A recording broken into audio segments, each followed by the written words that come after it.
separateness that we feel is that separateness that we feel from each other is what was described in the autobiography of a yogi when Master had that mosquito, and he said to his guru, "Oh, that I was just about it, but it stopped." And he said, "Well, you may as well have, because your consciousness actually had swatted the fly or the mosquito already."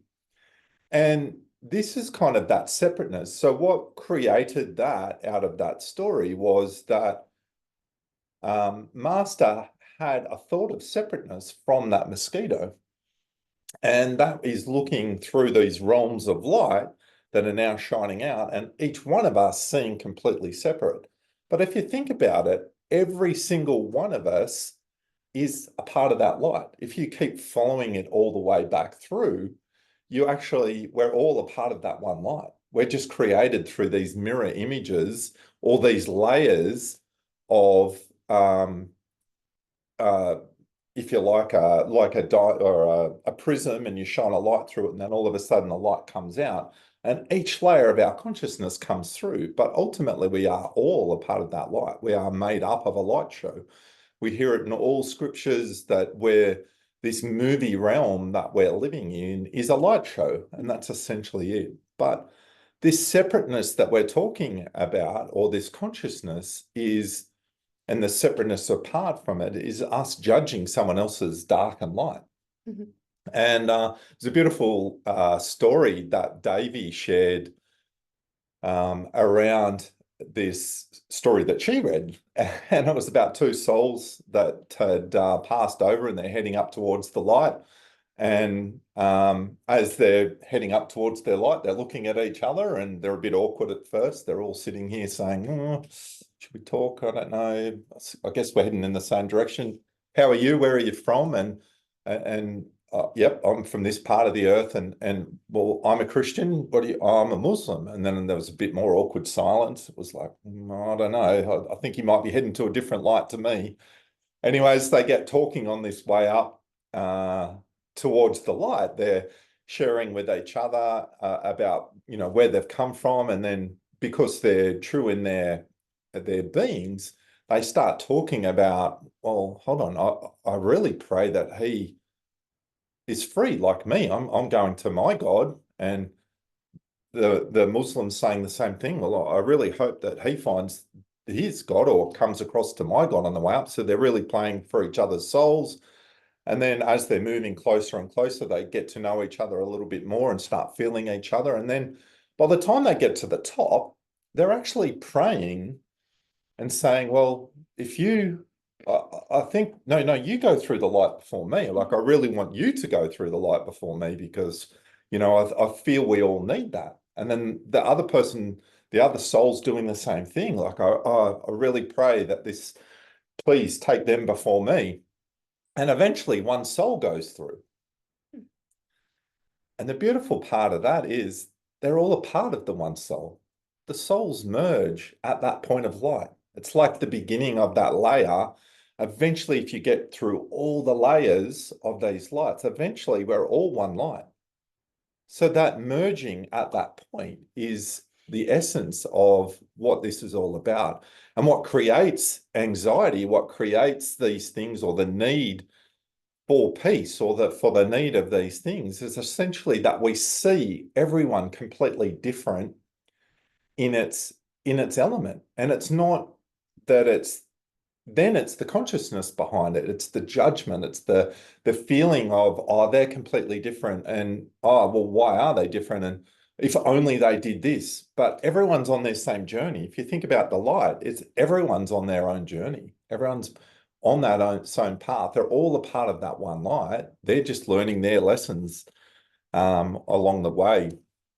And Swami, I was picked up a beautiful reading, if anyone's read it, or I think it's a bit back to front, but it's called In Divine Friendship, Letters of Counsel and Reflection. And for those that came on Wednesday night and were a little bit about last Sunday, it was all about attunement. It's a bit of a funny story, but I woke up at this morning quite early. It was very dark, and for those that don't know, I normally wear glasses so I can actually read. And I picked up this book, and the writing in this book there is absolutely tiny. And in the dark, I was trying to think, well, how am I ever going to find something that's going to attune to this? So I just closed my eyes and opened, and like you'll hear along this path, everyone just has what comes to them. And I'm sure a lot of what, you pick up any book and it talks about consciousness over the action. But this is a letter in response to concerns about plans to log certain areas of Ananda village, making it too park-like. So when they were building Ananda village, and if anyone's been there, it's this beautiful area. And so obviously a devotee it's 800 acres. 800 acres was trying to show their concern that they're actually going to take wilderness out. And this was Swami's response. He said, And we're talking wilderness, like trees right against each other. I very much appreciate your letter about the tree cutting. I feel that the guidance you received was right. Lower forms of life don't work from ego and are not deeply concerned about themselves individually. Their karma, as Master said, is a group karma. Trees do have feelings, as Master indicated, as in the reading that we did. He talked about that tree and being aware of it.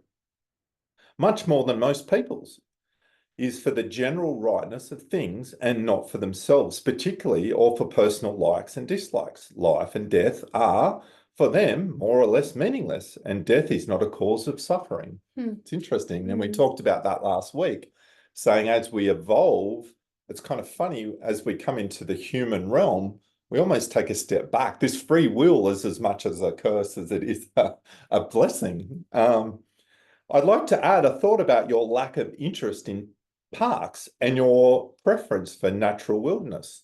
Many of our problems in life arise from the way we define things. Thus, atheists reject their idea of God, but believe even passionately in love. Yet, God is love. Your definition of modern parks may not please you. I seized on this as the simplest and most easily recognizable example, but I can't imagine someone as sensitive as you preferring chaos to coherence and coarseness to sensitivity and refinement. Most of us love wilderness, though I think most people like at least to be able to walk through it.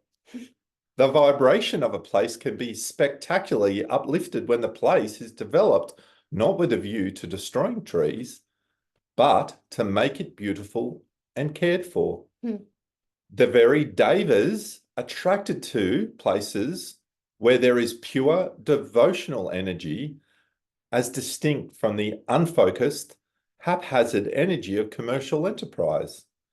For this purpose, the ancient Chinese even remodeled the shape of the countryside and thereby made their world itself a more perfect reflection of heavenly values. Wilderness alone, especially unkept wilderness, attracts rakshasas and lower entities. Angels are attracted to places that reflect the higher regions where they live. God put man in charge of the earth that he might bring divine consciousness to whatever he touches. If he fails, as he does, unfortunately, all too frequently, he does not bring to fruition his own God-given destiny. Man's sensitivity has been given him by God to refine and develop material reality. God needs channels of his blessings on earth. It is not his way to want us to say, you do it all, Lord. It's your business, not mine. And that was with love from Swami Kriyananda. And what a beautiful example of those intentions behind what's done. We can live in the world of chaos. We can live in that realm of all these things. And one of the humorous sides that Kalamali and I were talking to this morning about was that one day a week Christian, it's like I can live how I want to live, because it'll be fine when I turn up on Sunday. All will be forgiven for my week, and then I can start again. It's like this washing of a whiteboard and then start away. And it's just a beautiful example of how the blend of last week, where we're talking about living in the light, but now what we're doing is we're attuning to the light in all of us, in the sense that God is in all of us. God shines through all of us. He is a reflection in all of us. And it's about starting to live in that manner and not see that separateness from each other. And in that way, we can move forward in all consciousness of pure love for all that is. And it's such a way to go about in our week ahead or in life in general, and start developing the consciousness that God is in all things, and start seeing that light in all. And it's like that pranam. It's the bowing, the God in me bows to the God in you, and seeing all of us in that way, and moving about in everything and all that we do, whether it's nature, whether it's communication, and having that energy. And it's there's two visualizations that we've done before around walking around. It's if Master was on one hand and Swami was on the other as we walk about our life, how would we present ourselves? But even more so, if Master was in front of us, driving the bus, driving the train, the teller at the bank, or serving us food at the supermarket. If that was them serving us, how would we treat them? How would we see the difference within that? And there's a beautiful lesson that Lahiri Mahashaya learned at a Kumbh Mela when he was walking past, and it was just a thought, a glimpsing thought of a sadhu that was there, that was unkept and was chanting with no heart. And he judged that sadhu as he walked past. And then as he's walked past again, he saw Babaji, and he recognized him instantly washing this sadhu's feet. And it was such a beautiful lesson to learn about getting the ego out of the road and not judging, and seeing and serving the God in all that we are. There's a quote from the movie Finding Happiness, which is a movie that Swami Kriyananda wrote to tell the story of Yogananda's vision for world brotherhood communities or spiritual communities. And he said, spirituality is a free-flowing thing.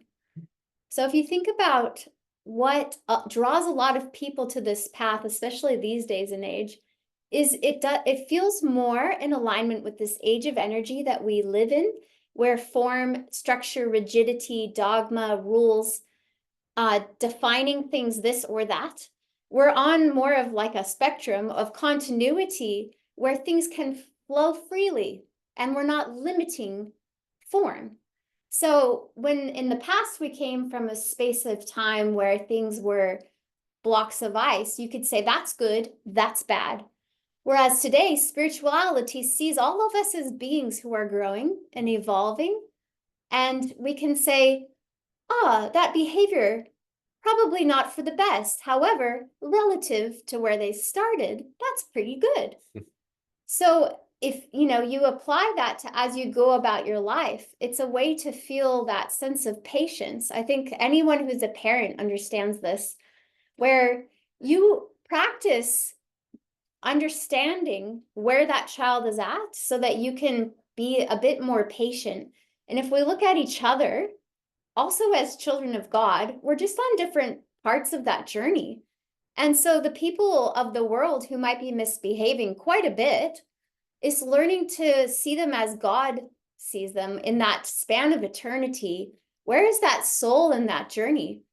And realizing we've actually all come from that space. We've all lived already that lesson. The only reason that we know a better behavior is, guess why? We've already done it and we've learned through experience. And so when we do those judgments, or we don't feel that we're in that spirit of kindness, of giving, of servicefulness, of joy, it's usually because we've forgotten to be patient with one another, which is part of the reason that we have that affirmation. And so when we act in this world and we see things from the place that God sees all of us, and remember what Yogananda said to all the devotees, I see you all as beings of light. You do not know how beautiful you are, but we always forget. So when we learn to live in this world with this spirit of flow, of generosity, of not being attached, like that's him, this is me, it's more of a unit. And so to be a part of a fellowship, Yogananda wanted us all to practice servicefulness, generosity, kindness, and unity with each other. And remember that quote, where two or more are gathered in my name, there I am in the midst of them. Whenever we come together, we're in that spirit. We're in that spirit of good deeds, the right intention, acting in a way that brings us closer to the light and is in that space where there's fewer holes and we're just elevated together. And so the more we practice these things with the people in our lives close to us, which Yogananda said is actually the hardest, is to be perfect with your family rather than going out and being nice to someone on the streets. Sometimes that's easier because our family is so closely connected to our mirroring, right? And then we go out and we're being tested in that cold light of day, our spiritual truths. But when we practice it again with one another, that was part of why community wasn't just building houses or having a place to meditate together. It was learning how to behave with other people on the path who have patience and compassion and a sense of close connection in spirit. That's communion. Community and communion come from the same root of unity and oneness. Coming together, calm is like being one. So it's hard to treat people badly when you realize that it's God talking to God, that it's God serving God, that it's, there's God in you, God in me. It's reality. There's no separateness. And so how can you be unkind to anything on earth when you realize that? And just speaking to this example of the trees in The Sky and Earth Touched Me, which is an amazing book full of experiential nature awareness activities for experiencing that sense of spirit. So I think there's a quote in one of those books on how we all love nature because nature doesn't have ego. It's what you were reading about prior with what Swamiji was saying about the trees. It doesn't say, ow, you are hurting me. It says, oh, is this feeling a good feeling for all of this forest, or is it not uplifting this forest? And there was a tree at the meditation retreat at Ananda where Swamiji first began community. And this tree has probably been there since before even Swamiji started that up there.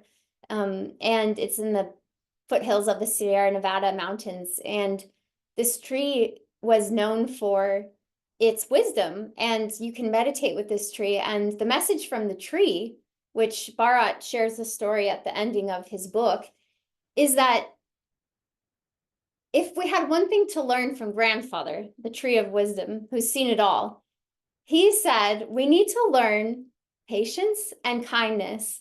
And there's this really incredible quote from Jyotish who said that love is bliss in motion and kindness are acts of love. And he said, when Swamiji is gone, only kindness can take his place.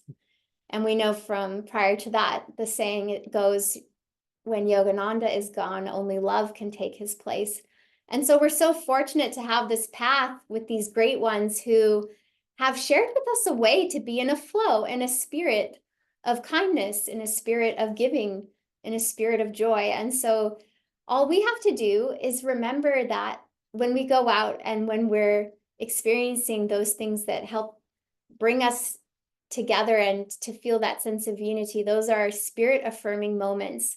And to build on them, strengthen them, and let the other things that keep us feeling separate from one another, just let them fall away. Let them drift off into the eternal space and try to reside more in the infinite love and grace that is around us, waiting for us to be with it. So thank you all so much for this time. It's very beautifully said, and such a it's a take home. It's a nice challenge this week. So every time we sit to meditate, feel like we're a tree. Don't sit to meditate and think, I'm doing this for me and my journey back to oneness. Think, as I sit and expand on this light, we all grow. That light becomes greater in all of us. And it's taking away that I'm doing this for me. I'm doing meditation for me. I'm doing coming together for me. I'm doing this. It's such a beautiful way to We're a look. forest. Yeah. Let's be a forest together. Let's be a forest this week. Yes. So I'm going to stop the recording